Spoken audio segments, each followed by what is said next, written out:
Good morning, everyone. It's so great to be back in the green hills of KwaZulu-Natal, and it's lovely to be with you today. I come from a generation, and I'm not going to give away my age, but I come from a generation where we did business slightly differently. We used to do business where a handshake was enough. Do you remember those days? Do you remember the days when a handshake was enough to forge a strategic relationship or to seal a deal? But times have changed. We are now in a global environment where disruption, technology seems to have disconnected us. And if we are going to put customer experience and customer loyalty at the very center of our strategies, we need to ensure that we have the one most critical ingredient, and that ingredient is trust. And that is what I would like to share a little bit about with you today. So what is trust? I've been spending the last year researching various experts on trust to really get an understanding of what it means for leadership, for society, for business. And there were two key things that came out. The first one is that trust is now seen by CEOs globally as the primary driver for bottom line growth. The second thing that trust does is it has to be part of a healthy business culture. The 2018 PwC CEO Global Survey expresses a concern that trust in business is diminishing by up to 50%. And we need to ask ourselves why. Is it because we live in a time of tremendous distrust? We need to count the cost of what distrust is doing for our society and how we can work with that. If we have a look at business today, we will see that we have introduced a new way of working.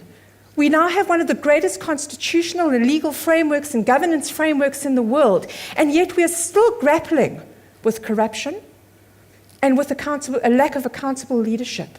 How do we move forward with this? It's almost as if we are trying to regulate behavior. Because companies are finding, global brands are finding that at the hands of a few individuals, the very brand that they have spent the last 20 years building up trust in the brand can be destroyed in just a few minutes, in just a few actions. And I wonder whether it's because we are trying to legislate behavior. I remember my young son, at about the age of 5, I told him to do something that he didn't want to do. So he looked up at me and said, "Or else what?" And my response to him then, and in subsequent conversations as he was growing up, is that it's not about or else what. It is about doing the right thing because it is the right thing to do. And that is what makes the essential difference. So how do we build this trust? And I'm very briefly going to give you just 3 C's that we can use to build trust in our organizations, in our family, and in our society. The first one is character. Because trust does not start with a set of rules. It starts with me. It asks the essential question, am I trustworthy? If we don't start with that, anything else that follows doesn't make any sense. Now, people are not looking for perfect. In fact, they don't actually trust perfect. They are looking for authentic, they are looking for transparent, and they want to be able to deal with you. Sometimes trust is built in organizations, not when you do things right, but when you do things wrong and you fix them.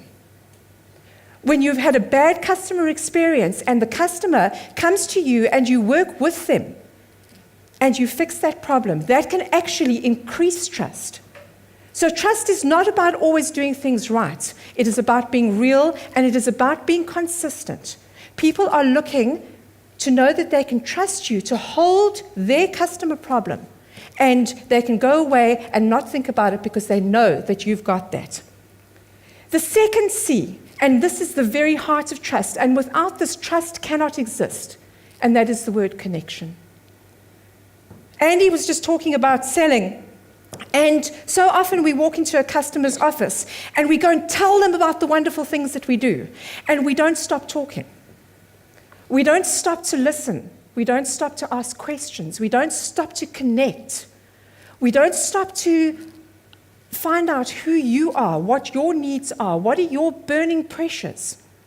And in doing that, we rush to action instead of building the most important part of connection, and that is relationship. Now, these two things are all very well, but people will not carry on in business with you unless you have the third and most important element, and that is credibility.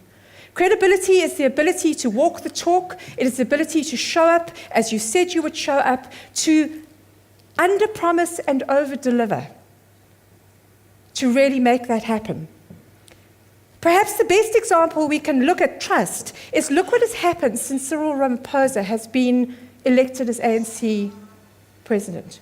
You might not like him, you might not agree with his politics, but look at how the market has reacted. They are saying to him, we are willing to trust you, but we are watching.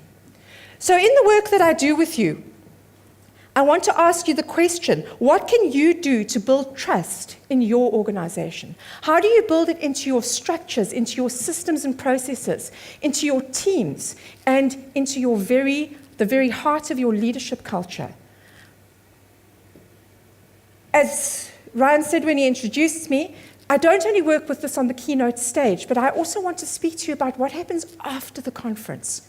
How are you taking this into your organization and turning trust into the driver for your bottom line success? I'm Bev Hancock. Thank you very much.